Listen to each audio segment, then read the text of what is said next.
Hey everybody, it's Shadowstar and Crystal here for another review of The Flash. This time it's episode 14, Fallout. And, well, the episode, like last time, the episode pretty much continues off right where we left it. Yep, it's just all about Firestorm.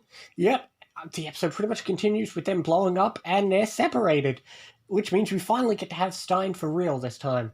Yeah. Not just in a flashback. Which is great, because it's finally good to have some Stein in the show. Yeah, he's pretty interesting. But obviously we'll learn that even though they're separated, they're still connected because they can feel each other's stuff and, you know what I mean, they've got a connection. But yeah, like I said, Firestorm's obviously one of my favourite parts of the show, so obviously I'm enjoying this episode a lot. It's not as super as exciting as I remember it, but it's still a really good episode. Yeah, it was good to see how Firestorm came to be, since we already knew about it because we watched Out of Order. A few things I wanted to mention last time is, the last episode and this episode, I really have to, once again, I'm complimenting the music because, this has the debut of Stein's theme music, which, again, one of my favourite music tracks, and can't hear that music without thinking of Certain Something, which we'll get into a long time from now. Yeah. But, another side note I wanted to bring up was about a few of the actors in the show. I meant to bring this up last time, but Ronnie's actor, he is cousins with Stephen Amell. Yeah. But but that's it. That was it. I thought I was going to say more. You said a few of the actors, and then you're just like, oh, yep, they're cousins. But we also, obviously, speaking of Stein, we developed more on what we had last time. Last time we were building on stuff about, what happened with Barry's mother. And this time we build on it more. I mean, we knew Barry was there, but now we flat out say, yep, time travel's in the show.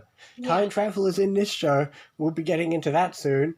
But, obviously it's fun discussing time travel because Stein knows about time travel and Wells discusses time travel and there's a whole bunch of stuff we're going to get into. Yeah.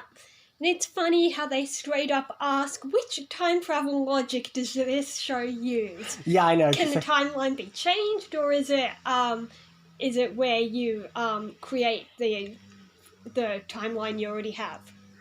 Yeah, but like we said, the episode is all about Firestorm, and like at the end of last episode, we set up the fact that this episode we do have a villain, the villain being Wade Eiling and the army and all that, because this time, like I said, they always want bombs, this time they want Firestorm.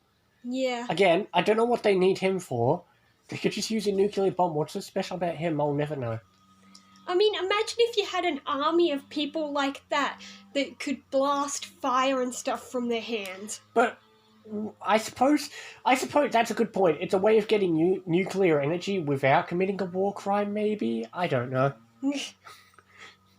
But yeah, we see just how ruthless and cold Wade Eiling can be for twisted reasons, just because he thinks, I'm going to get weapons just for I don't know. It's stupid. But he gets some sort of justice in the end, because the man in yellow takes him somewhere. You don't have to say the man in yellow. We see who it is. It's Wells. Yeah, I Wells know. In the yellow suit. Yes, we know. The Reverse Flash. Yeah. We'll learn more about him very, very soon. Which means if Eiling does escape from where he is, wouldn't he be able to tell people that Wells is in the yellow suit? We'll see. Yeah. We will see. But all in all, that's the thing. A lot happened in this episode. There's a lot. I suppose we should actually talk about the episode. I mean, there was a lot of good scenes. Like we're saying, we talk about their connection. We obviously get the really good scene of, the bit where, Stein's captured and they go find him that way. Yeah. That's a good scene. It's just the connection is a bit iffy. At first they make it seem like they only feel things when something's physically touching him. Like, he can't know where he is. He has to write where, and he has to feel the tapping. But then later on, he says he's got a gun to his head. He's about to pull the trigger. How do you know that? I don't know. We saw the gun was not physically touching his head. So I suppose. There was a side plot with Iris. Oh yeah, that crap. Continue. No, this was good. I can't remember whether it was it continuous or did it just start in this episode where the guy in the newspaper wants to investigate Star Labs and Wells and all that.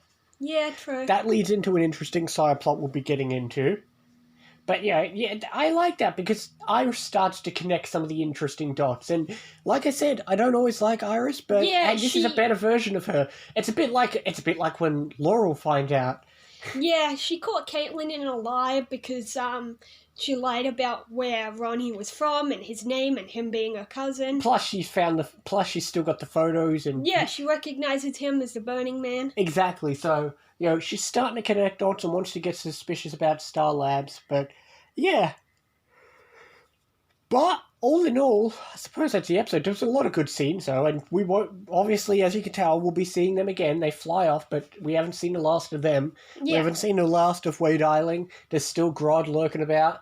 We're getting the mystery of Wells and Barry's past. There's a lot building up in this episode. A fun episode where we get a lot of Firestorm, as well as a lot of ongoing threads. definitely. Like learning about time travel, and then Barry realizes that means I'm gonna go back in time and I won't be able to save her.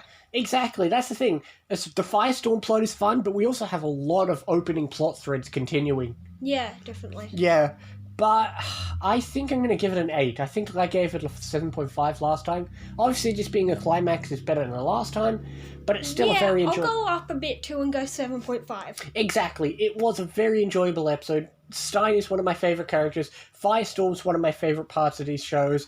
It's just fun to see them around, and the ongoing plot threads, like... I can't think of a single down point. Like last time, there was a little bit of down plots because you had a bit of a three-way plot with Linda, but here, there was none of that. Yeah, true. Also, we haven't seen Eddie in a while. There's no love triangle plot in this episode. This episode, I can't think of a down point of this We episode. haven't seen him for a while. This is getting really good. It was in last episode. Oh. But he only had one scene in last episode. Yeah. But I suppose that's it. We enjoyed this episode. Firestorm's great, and there's a lot of good plot threads. We're building up some really big stuff. What's next time? Out of Time, which ties in with the whole time travel idea. She's spoiling all that. It's got time in the name, that's what I'm saying. Sure, it could have just meant we were out of time, but nice going. Come on, it was clearly a play on words. You're a play on words. Anyway, with that being said, we will see you next time for Out of Time. So we'll see you next time from Form Flash and other things as well. See you next time. See you next time.